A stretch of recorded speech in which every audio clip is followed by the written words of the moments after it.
Your Business Finance Sexy. Woo! See, Hey, that's got the title there. It only took me how many times have we been doing this again, and I can't even get the title right. well, we are a week early, Zoe, and given the sort of hard to believe we're into April and Easter, and then Anzac Day is around the corner. It's probably a good thing that we're able to get this done in 3 weeks rather than 4 or 5 as we normally have. So I think we're going to put out stuff hopefully that people might find interesting to think about and review in their time over the coming public holidays. So Yes. yeah, I think it's really interesting it's just a time I kind of sense myself that there's a groundswell of something shifting, but I got no idea where it's coming from, where it's going to. But I think now is a really great time to talk and think about. We can't afford not to do anything. We've got to look at how best we can run our businesses, and have we got the best JV partners or collaborators or whatever across the board, because it's really important to have that teamwork now, because I just think there's no way we're ever going to be back in pre-COVID times. We've just got to look at, are we getting the best out of what we've got? What's stopping us from making those decisions? What are we fearful of if we get it wrong? Do we, and I think there's so many factors in that. It's confidence, awareness, and look, and we have to be fair, Zoe, in this day and age. I don't think people have got a lot, particularly retail, hospitality, some service industries. They don't have a lot of spare cash to say, can I take the risk to pay more, pay less? If I go less, am I going to get burnt? If I go more, am I going to get bang for buck? So I can really understand there's quite a bit of fear and apprehension. And the easiest question is to maintain the status quo. And I'm not sure that's the best answer either. True. No, I entirely agree. And thank you so much for summing up this entire episode before I haven't even need to worry about summing up the episode for everyone, because you've already done that. One thing I will do before we begin, though, is I will acknowledge country, if that's all right. Sorry. Yes, sorry. No, it's okay. You run with it. You go. It's okay. But let me just do this one bit, and then we'll keep going. Because again, you're already on a roll. I don't want to stifle you. I forgot about our due diligence at the start. That's okay. We got this right. It's all good. So for anyone who's new to watching, welcome to Making Business Finance Sexy, where we help you make your business finance sexy or more appealing to you in the long term for any small creative business or any larger businesses, as we've had a few people contact us via the DMs and Instagram. But before we officially move on to all the talking points that Roy just mentioned, we are producing this live stream on the land of the Wadawurrung people of the Kulin Alliance. Sovereignty was never ceded. We need a treaty now. Let's start the show. I doubt this. And now there's an election being called. Maybe something might happen on that front. I hear the noise from you, Roy. Oh. No, that's actually a really good point of reference to start with, because traditionally you go back whatever period of time, there is always uncertainty, questions, lack of confidence in the marketplace, because we don't know what the election's going to bring. And I don't know whether people have caught up with it today, and if you're a Labor supporter, you're going to be really disappointed. I haven't seen the footage, but Anthony Albanese was asked what was the official cash rate, which is 0.1%. What's the official unemployment rate? I think it's 3.9. First day of the election campaign, he didn't know the answers. Fundamental 101 economics information that's going to affect the electorate. How much is my mortgage going to cost me? And do I have a job to pay for my mortgage? And he blew it. I was absolutely staggered when I read the headline. Could not believe it. And look, Labor have got a strong lead in the polls, but 6 weeks out and you haven't done your basic homework. Yeah. Keeping in mind that it's probably one of those situations, like many things involving the government or a government who's not currently in power, the facts are probably massaged a bit, as they are usually when it comes to anything involving a headline in Australia, because, you know, everything's true that is advertised in media, correct? Trying to be positive about anything involving the election. Mind you, they've been campaigning for the past 4 months and only just called the election. For anyone who's reviewing this after the fact, the election was called yesterday, yes, on the 10th of April, 2022, despite the fact that they have been actively campaigning previous to that. They just didn't want to admit it because then stuff has to happen government-wise that you have to, like, you're restricted in some ways because it's an election. The rituals. Yes, but we are not here to talk politics, even though we've got opinions. So we're going to pull back a bit, but coming out of but I think, unfortunately, though, maybe in this topic we might not be able to diverge too much from the influence of politics, is maybe the best way to put it, because when you look at what's happened around the country, particularly from the Sunshine Coast in Queensland to southern New South Wales and eastern Victoria, extraordinary amount of rain. 2 years ago, the place was on fire. Now we're drowning. And all of that sucks huge amounts of money away from processes to help people, you know, whether it's welfare, whether it's jobs or whatever. So I think in some context of what we're trying to do about, okay, the sole trader, small to medium enterprise, let's say talking to up to 10 to 15 employees, you know, there's a lot of pressure on you to say, how secure am I with my business? And I think both of us, Zoe, as sole traders, we're in a unique position to say, gee, we can do better. We've got stuff to offer, but sometimes people aren't listening. And it's and that's where I come into cost shouldn't be equated to value, either what you think you should be paying or what's actually you're getting a bargain. So it's really fundamentally, and whether that person is a good fit for your business and can bring things to your business that you might not otherwise. So for me, probably the first is, do you feel or have you got the information or experiences from your peer group, your colleagues and whatever? Are people starting to feel freer from the pandemic, or are they more gun shy what's going to happen next? Because all of this falls into making business decisions or not making business decisions. Sorry. No, and that's entirely right. In both cases, it's very much a mixed bag, depending on how well you fared the pandemic, or how much it impacted you or didn't impact you, respectively. So, for example, there's a lot of people who I know who were in a fairly decent position before the pandemic hit, and then they adapted, and now they've started businesses during the pandemic to cope, to work with that. And they have a lot more of a more optimistic outlook compared to other people who I've worked with or who I have conversations with who weren't exactly in a great place before the pandemic hit. And then it's got worse. Got worse. I'm trying to think of another way of saying that. No.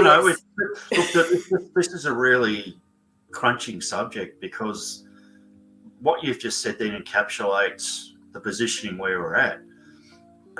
Businesses have pivoted and got better, or people who were struggling have got worse. That's I don't think in 20 years of doing bookkeeping I've seen such extremes of black and white and no middle turf. You've kind of either succeeded or you haven't. I think people that have been able to get onto JobKeeper to a degree got through the first 12 months, but the way they changed everything last year, I'm not sure how successful that was in keeping people engaged in the workforce. But I think you've really nailed it. I think in a sense of if you weren't in great shape, but starting to get traction, the thing couldn't have happened at a worse time, or there's other opportunities like, for myself, that I was able to do all of my business online. So I got through the bit, my business survived, not necessarily thrived, but I was able to keep all of my clients that I had March 2020, they're still with me March 2022. So I'm probably one of the fortunate ones. And then there's others that have found a niche, and because businesses and corporations are looking at doing different ways, if they've been able to tap into opportunities there, well done, and that, suddenly if you're turning over your 40, 50, at a starting point, and that's suddenly now 100 or 150 grand, well, that's just a job well done, so, but it's about your circumstance and your skill set where you might be sitting, I think, too. And there was also a lot more talk from a lot of people that are around my age. For context, I'm 20. Don't laugh at me. 27. I am 27. And I had to think about that because I don't usually mention my age. Not because I am a lady who doesn't mention her age, it's because I forget, because it's not important. But all right, back to my point. So a lot of people around my age, or even a little bit younger, definitely felt that there was a lot, of course there was less opportunity to, say, network on more of a in-person scale, but it was definitely a case of a lot, if you did not have a network already established pre-pandemic, that it definitely impacted you on your ability to pivot and your ability to work within the confines of the pandemic, and also where you lived and where you worked. But I wanted to ask you a little bit more about the services that businesses use. So to clarify that, the services that businesses use, it's not the services you provide as a business, but the services that you use. So basic ones can be your power, your water, your gas, your internet, your those type of basic services, as well as other services that you are, say, paying a subscription for, or you're paying a regular fee for. That can span all the way from, in relation to your work, Roy, bookkeeping services, that, or is what are they technically called? Programs, certificate, accounts? Sorry, I'm not sure what you're getting at. So the program itself, QuickBooks, MyOb, subscription, Xero. They are, so they're subscriptions. Yes. They're subscriptions. And very much like that, a lot of businesses, no matter how small or how big you happen to be, there is no avoiding using other people's services to get where you need to go. So be it you are, say, you sell a product, you have to be able to get that product from somewhere to either for you to make or create and then sell. Or in some businesses, you get the product, you source it in, then you distribute it yourself. As well as services, you still need to be able to. And I had a nice chat with a graphic designer friend of mine who we hate Adobe with a passion. But they also have the goods. They also have the thing that does the thing.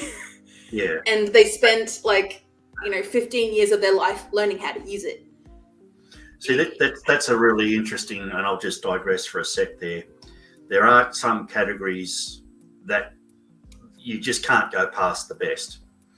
But even in my field now, I'm not aware of every single package, but it's probably 12 months ago now, I was doing some research trying to find price levels that would suit a couple of people. And, there's QuickBooks, there's Xero, there's MYOB. But I found 3 or 4 other providers that were at the basic, just control cash in, cash out, right up to a full-blown inventory, debtors, creditors management system. And there's probably about at least 10 in the market. And 6 or 7 of those, I was aware of 2 or 3 of them, but others didn't even know. So your choice when you've got a variety is a little bit easier. But when you know, Adobe is a good example. If they're basically the market leader and they're the best across the board, they still got to provide service at a reasonable price. But until there's a competitor that can take it away from them, you know, I think there's a mob called Nitro that's in the background that does some similar things to Adobe. But yeah, you just particularly, again, for your business, Zoe, in social media and the graphic design, you can't afford not to have that software working. If it's the best software and it's the most reliable and it underpins your business, yeah, you've really got to be careful about the decision making, pandemic or not, about trying another software. I think you know, even in the couple of years of supporting me with Humanising Money Matters, you found it a bit of a merry-go-round of promising a lot and sometimes not delivering. And there's been a bit of trial and error in, you know, automated email things is one that comes to my mind. But it's such a tricky environment for lay people like me. I need an expert like you. But if you haven't got that connected collaboration or understanding of what each other needs, yeah, you're really at the mercy of what the market tells you what they think you should have, if that makes sense. Entirely true. And there's been plenty of situations that I can think of in my business career, but in many people that I've spoken to as well, where you Google what you need, it comes up with a few options, you watch a few reviews, you do a bit of research, and you try and find the best option for where you are at that time. And then for a lot of people that I've worked with, that they just wanted to work with not what was familiar, but they stuck to something even if it no longer served them. So say, for example, someone who I spoke to was put on a package by a bookkeeper like 5 years ago or something. But it was a package that it was costing them an extra $2,000 a year for a package that they did not need, that did not serve their purposes and did not adapt or work with them. And it was also me trying to be like, get off my ob, but that's just me being like, work with a program that actually adapts. But hey, and that's a really good example, because and the trouble is too, when you've been on a software for a long period of time, and I think it's across the board in any service industry, I'll be the first to admit I've been with the same health benefits provider since 1982. I've been with the same power company for probably at least 10 plus years. And only because Optus were ripping me off, I actually managed to change to TPG about 6 to 9 months ago. So I'm quintessentially the, if it doesn't impact me, and if it's out of sight, and I'm not really worried too much about the cost, I don't do anything.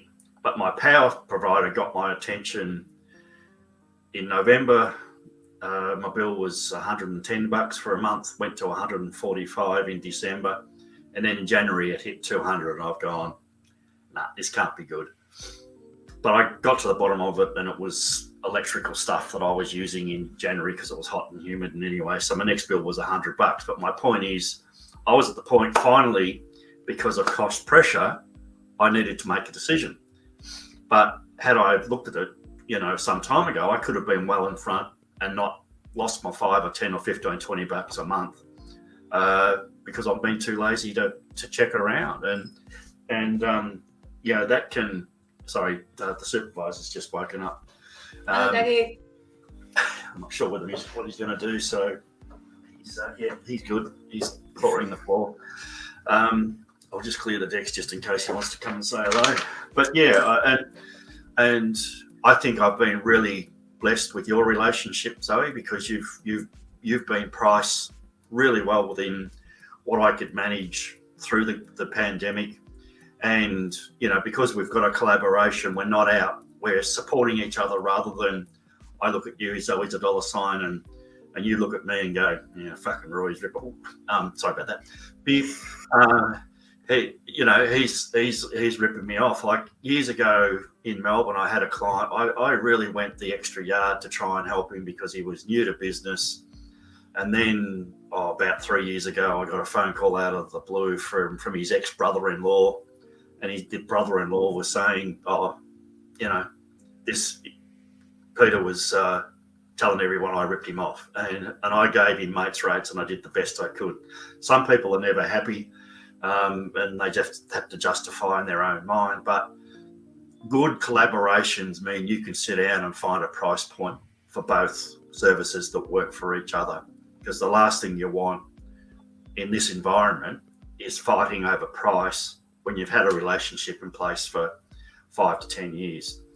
And if you've got reliability, you've got consistency, and you've got support, then you can work out one way or another. I think you're able to have an honest, if it has to be robust, it has to be robust conversation about where the collaboration and the resulting services sit between each other. So it's not throwing the baby out with the bathwater, but if you're not getting what you need, well, why aren't you making the decision to change? Is probably what I'm trying to get to, I think. Most definitely. And as you were mentioning before in the initial breakdown of tonight's episode, you were mentioning about the versing of value versus cost, and Correct. The differences, and making sure that there's work together and not just separate to one another. Yeah.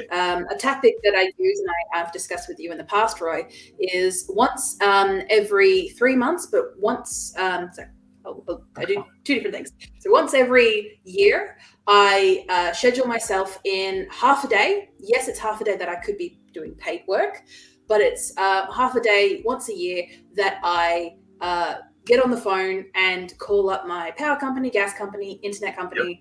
Yep. Rent not so much because I can't exactly skew them any particular way. But I call up these companies, they put me through to their service line, and I say, hey, I'm looking to change you guys over to a different service. Here are a couple ones I've mentioned. What offer can you give me? And most of the time, they're within their purview to be able to give you a reduced rate, a discount. Of course, again, that yes involves a bit of your time to contact them. And for some people that I'm aware of, my fellow millennials were not always the biggest fan of talking on the phone. It's still a case of just being able to have a human conversation with these people who is their job. It's their job to keep you as a customer. And this can also work for services that are larger corporations. I probably wouldn't recommend doing this type of yearly thing or yearly shakedown, as I call it, with, say, people who are smaller businesses or smaller operators. But you can just have a heart-to-heart conversation or a regular conversation, being like, hi, I've been using your service for about a year. I love working with you. There's plenty of service providers that I work with on a regular basis. And I just, at Christmas time, or I get their birthday, and then I just send them something as a thank you gift. Yes, it costs me money to purchase it and ship it. But they are more likely, to give me a better value for my work, but it's also a way of me saying thank you to them without... I think the elements of what you've got to look at is I call it building currency and equity in a relationship, and probably just to step back to a layer of the onion underneath what we're talking about. Often cost pressures from within a provider's business can change the dynamic. I know myself, because of where I'm at and the financial commitments I need to find, I don't have a lot of external pressure to change what I believe I'm charging a fair rate for a good service. But particularly, your demographics are at different stages, where if you're on your own and you're trying to pay rent and it keeps going up, and the worst part, if you get the owner sells the property, then you've got to find another place, and suddenly your $1,500 a month that you're paying suddenly jumps to $1,800 a month. where do you go to find these extra dollars? And the only thing, particularly in business, you either, you suddenly your $40 to $50 an hour rate, which you've been happy with, just isn't cutting the mustard. And then you have this indecision, well, shit, if I go to $55 or $60 a month, an hour, am I going to undermine and lose business and be back or even worse off than where I am? So it creates this really fundamental turmoil about, I guess we're maybe talking about the chicken and the egg thing, what comes first. But for me, if you're in a position where you've got, you might be sharing a house or with a partner that you've got additional financial support around you, you can sort of ride the ebbs and flows a bit of the external financial pressures that may force you to put your charge rate up, which may not be to the benefit of your business. So it's just not a straightforward, simple answer. Okay, well, I need more money, so suddenly my $50 an hour becomes $60 an hour, or 60 becomes $75 an hour. There's some science in understanding, because if you basically rob Peter to pay Paul, then you're no better off, and then you're stressing because you've got less clients on your book. So I'm not quite sure. I can't give you a definitive answer, but it comes back to this underlying thing, Zoe, about relationship, collaboration, currency and equity in that relationship, to say, hey, look, I need $5 an hour extra. Is it possible that you can you absorb that cost, because that will help me out? And you don't necessarily need to go, well, I'm struggling to pay petrol, struggling to buy food, but without being too disrespectful of that situation, because it's just terrible what families and, people that don't have, the best of life, what they're going through. I can't, when petrol was starting to hit $2.20 a litre, I've gone, you got to be kidding me. This is just outrageous. Yes. And fortunately at the moment, the petrol gurus have come to party with the reduction in the excise thing, and totally off script. If your fuel tank is empty, get out there and fill it, because it's the best price that I've seen for 6 months out there at the moment. And Easter's around the corner, so you can guarantee it's going to go back up. Sorry, I just had to throw that in as a bit of a side issue. Of course. But I hope that's sort of... Sorry, yeah, your turn. No, I was about to comment on, that's exactly where I was going to question you and probably lead you a bit too, because it's especially when working with clients, not being afraid to ask for more money, especially when you're providing more services, is something that I had to learn the hard way, but I had to learn quite heavily when it came to that time of, say, for example, I heard that some of my clients had gotten some fairly lucrative gigs, and they were asking me to do more things, which again wasn't a bad thing. But I also, I think it was with one large client, when I was still in high school, I started my business back when I was 14. So I think I was around about 17 or 18, and one of my clients, who was pretty much getting me for a lot of their stuff, which of course I wasn't complaining, but when they got me on for a few different projects, and I upped my rate, I was panicking. I was so sweaty. I'm like, I upped my rate. I probably should have. Well, no, I told them, I informed them, I sent them an email saying, hey, I've updated my rate due to more workload and me being able to devote more time to you, And I panicked. I sweated all weekend because I was afraid of them saying no. I was afraid of them just being like, nah, goodbye, we'll drop you. Which they just said, yes, sure, cool. You do good work. Of course, we're going to pay more. Currency and equity. There you go. And of course, I'm not saying that for every single relationship that you have, for every single customer or client that you have, that's going to happen. But it's also a case of even just asking, especially with someone who you work quite closely with, or maybe a customer or a client that you do a lot of work for. And it's clear that they like you and like your services and like what you work with.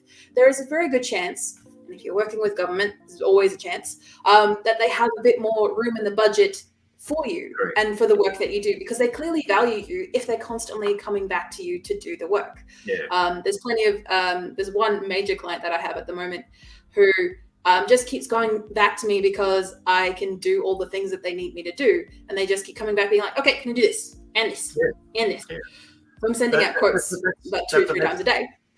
But that's the element of building currency and equity in the business. It's not, I think what you're starting to cash in on, Zoe, is, and don't underestimate the value of just being a good person and ethical about how you go about things. You probably don't even realise some of those elements that you bring to the table because that's just who you are.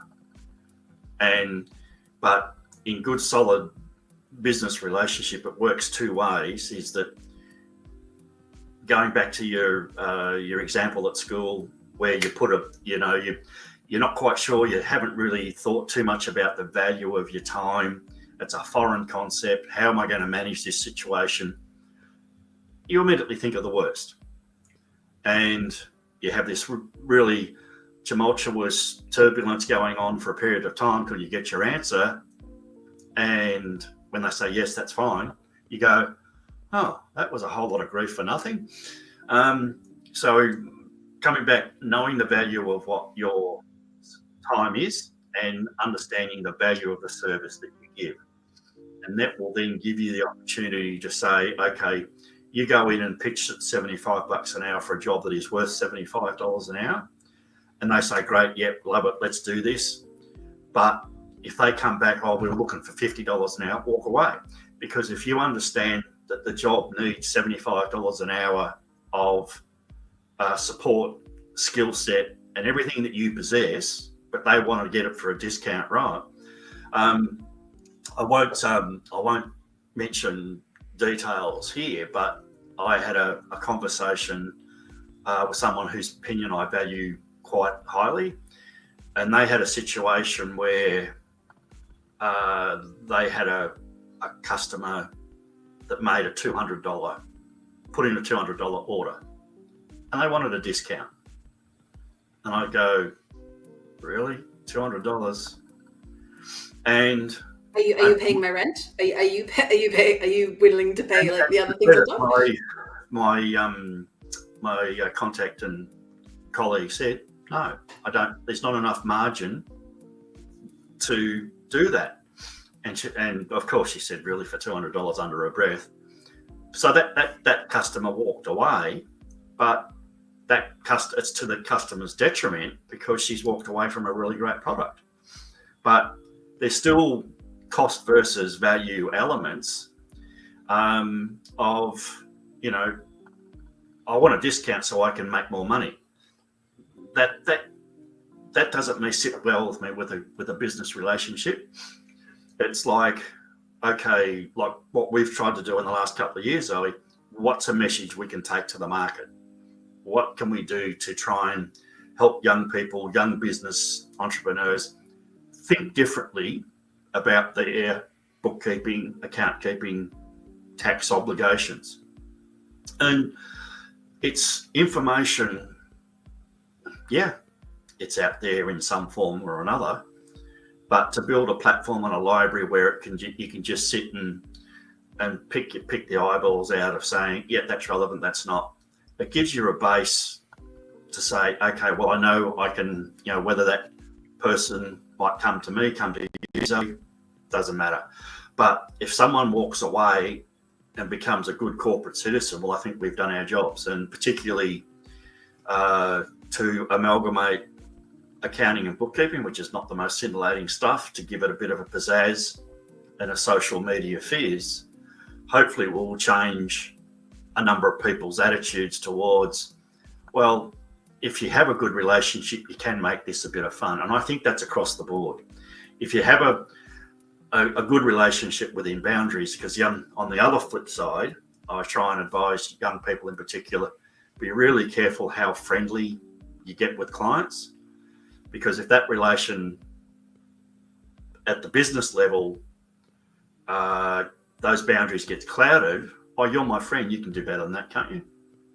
So I just be, while you have a good, solid communication, I just say try and keep that at a professional level, because once you have professional and personal or social intertwined in it, you're just bringing other variables into a situation that can undermine your business. And of course, from one speaking of experience, that keeping that separation in your mind, but also in the way that you act, is highly recommended. And yes, say for example, there are situations where, say for example, you're working with family or, you know, those type of situations. But there's been plenty of situations where I think a relationship is not going to go bad. And if it does, it's not going to burn me. Like that's the mentality that you had going in. And then when, say the relationship failed in some way, say for example, I have a few business client relationships that failed, not for any due fault of my own, but just because it's business.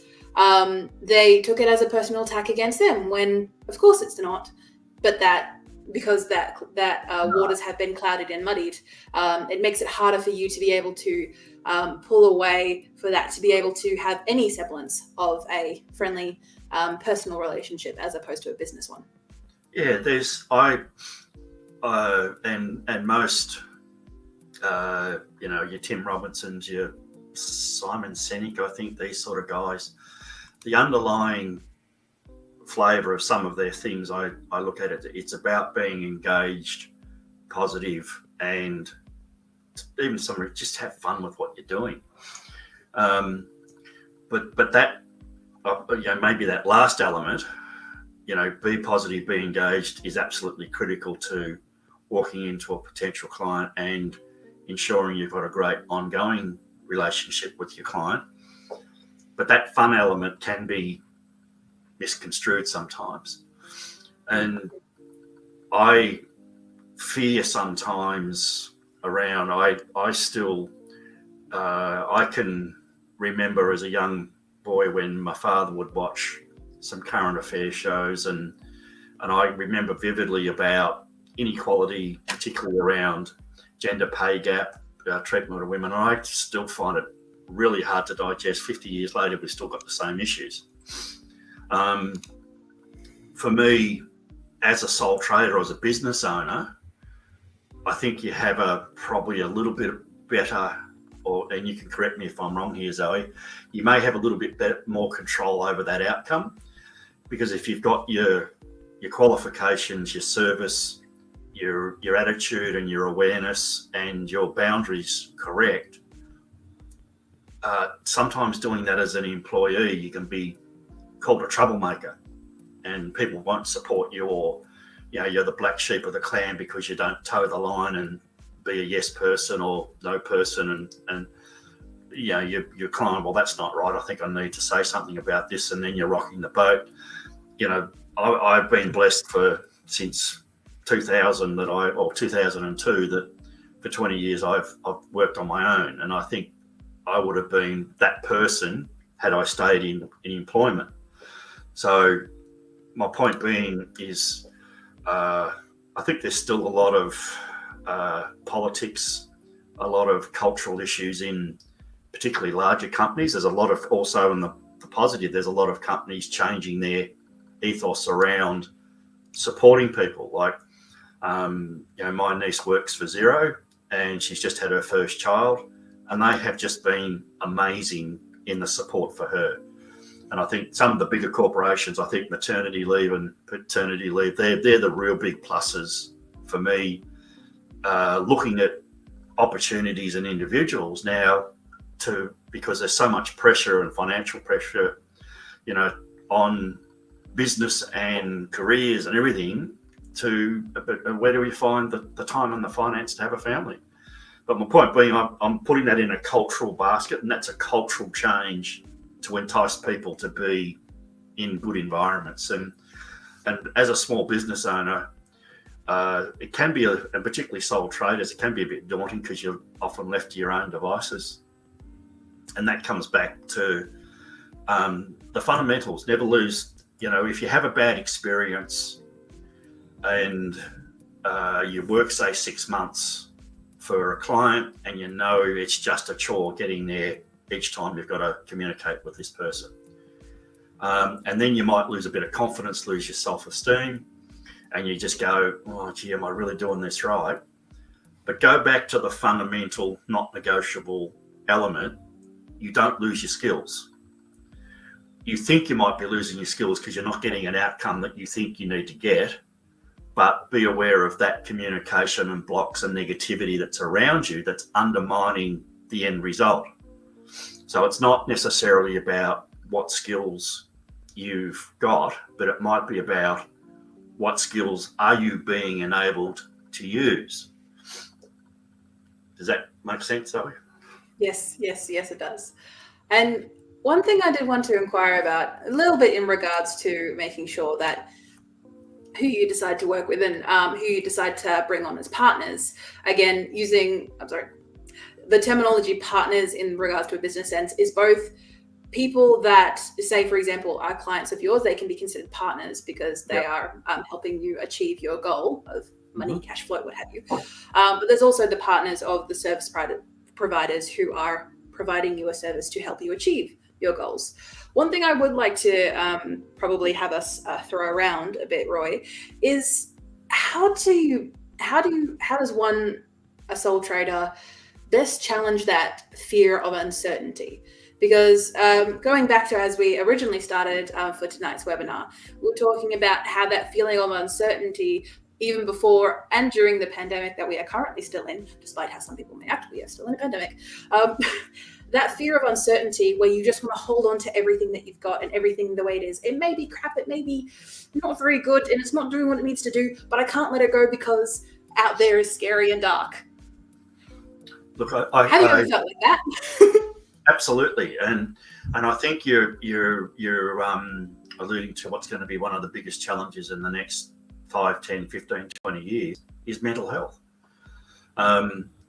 Because as I said, if you start to lose confidence, lose self-esteem, your inability to make decisions, you suddenly are going down a rabbit hole where you're overthinking things and you forgot about, yes, I can actually do this job. I'll just go back a little bit and start the response in a bit of a different way, Zoe. I think what you need to do, depending on the size of the business, I'll scrap that. I think this needs to be a blanket view. If you've got an opportunity to talk to a business to hook up as a provider, do your research. Get onto their website, have a look at their corporate profiles, get an idea of the type of people you're dealing with. So then you understand a little bit about the culture of the business. And then whether it's the gatekeeper who's the filter before you get to the decision makers, or you're actually dealing straight with the decision makers, be absolutely 100% set in concrete, understanding their brief. Don't go into a situation, I think I've got this, and then that, I think, is nowhere near where you need to be. And if you're able to filter certain negativity or vibes or instinct, whatever you want to call it, remove the uncertainty. If you haven't done your research, you don't know who you're talking to, you haven't got a brief, you're absolutely flying blind. And then when you think you're taking skill set to that particular business and you think you know what the outcome's going to be, then it can all turn pear-shaped and you've suddenly got this energy going into something, well, I've got to make it work. I can't walk away because I'm a failure. I think I'm sort of coming about it in a different way, Zoe, that what I don't want people is to get to that, oh God, I'm a failure, I failed, I haven't executed on this.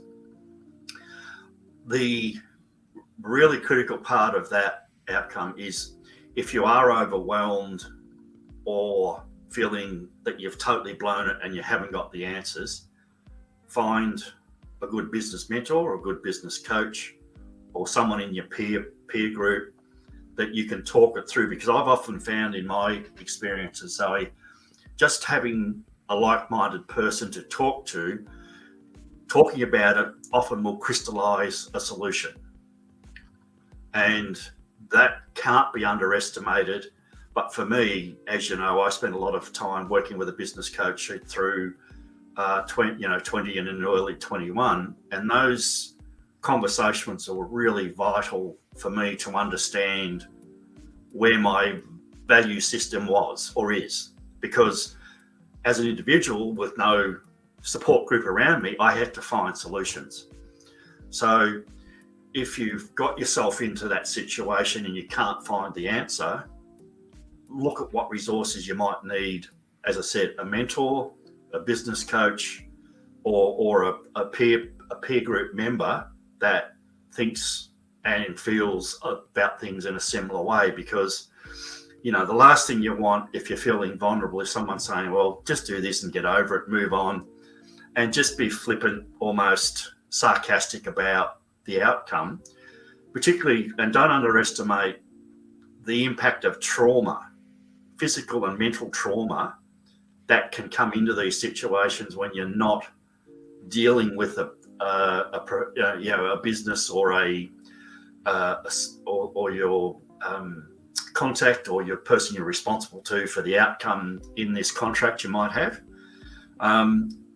Because as soon as I know, just from my own experience in the mental health area, if you fail to get to an end result or find an answer to either improve the situation or get out of it, really, really bad news for your mental health. So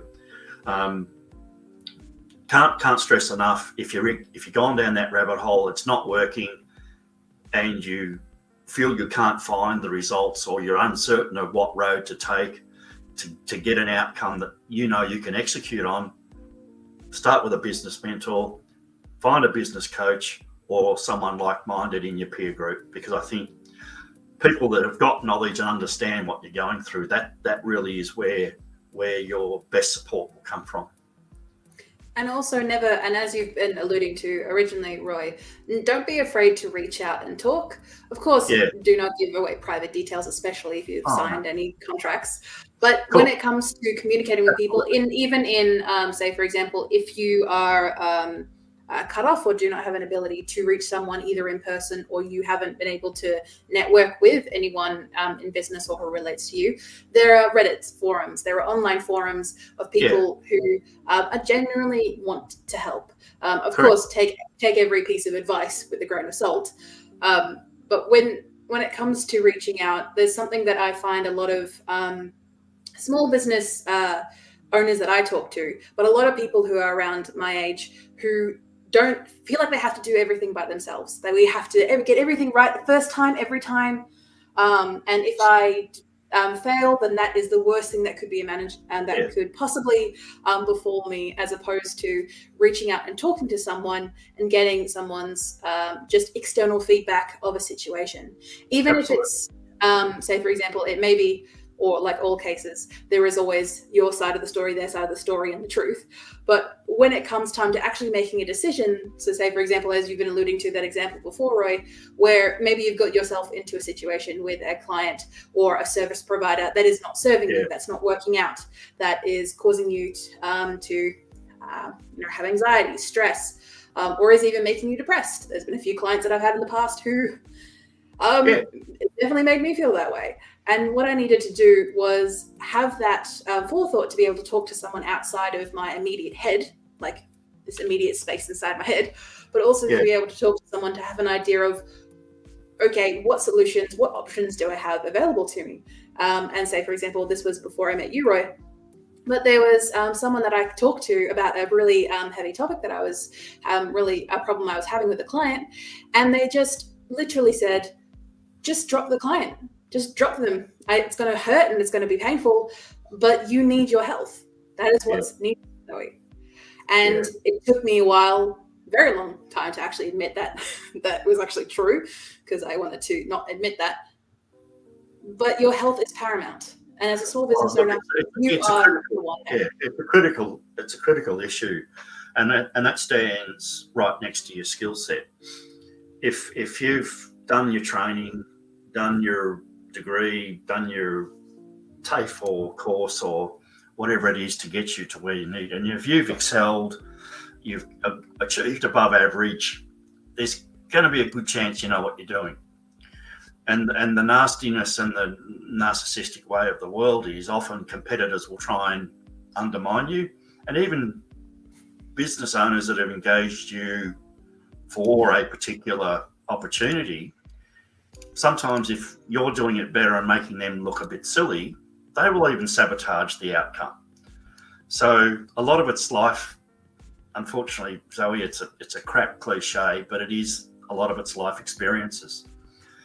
It's like touching the wet paint sign.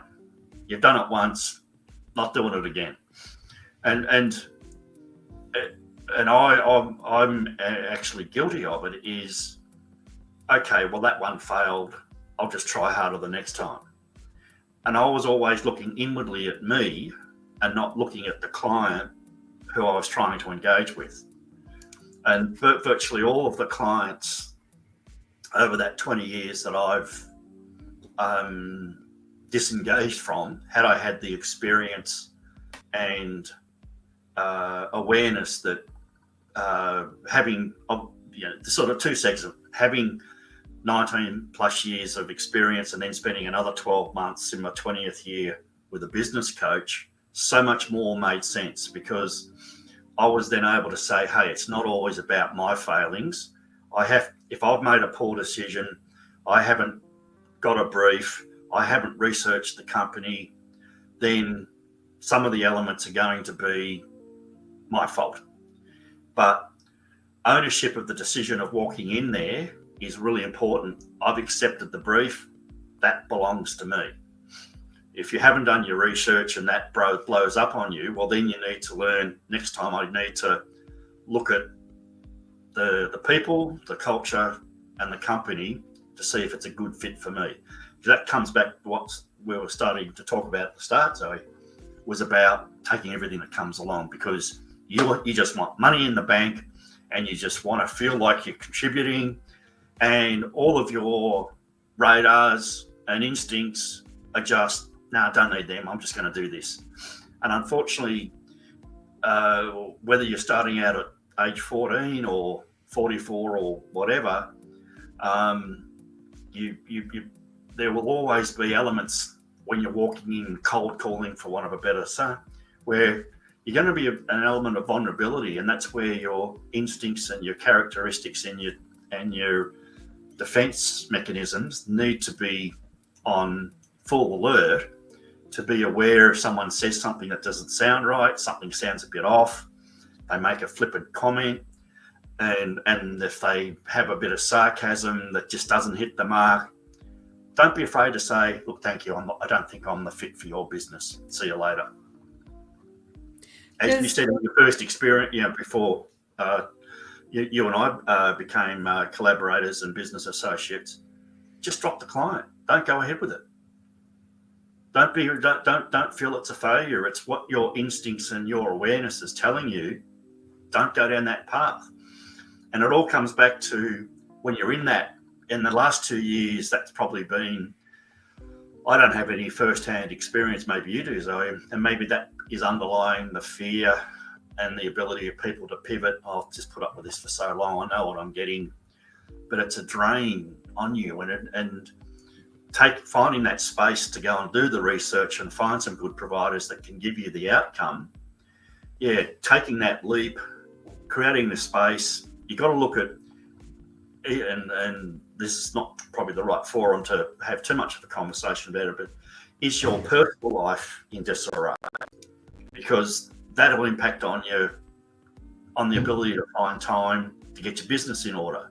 And you can't divorce the two. If you got chaos and mayhem in your business, it's going to turn your personal life into that.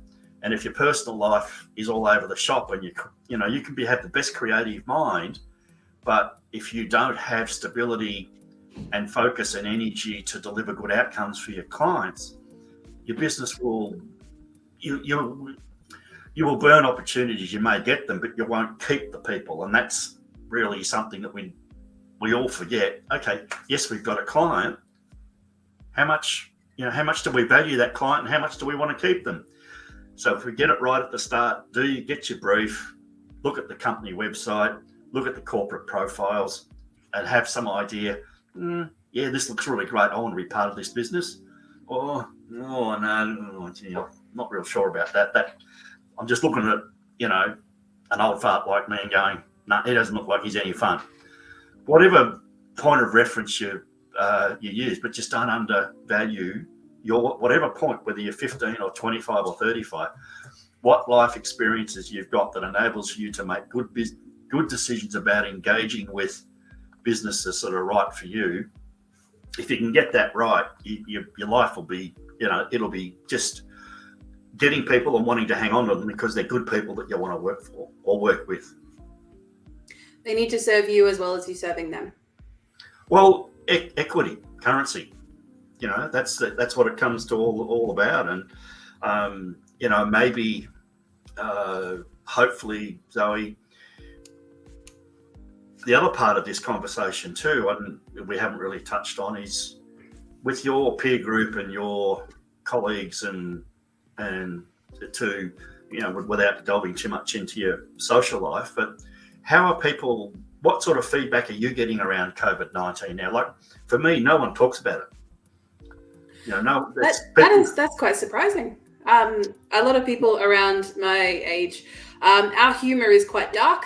It kind of happens when you grow up with, you experience what I think was like 2 financial crashes like within your lifetime.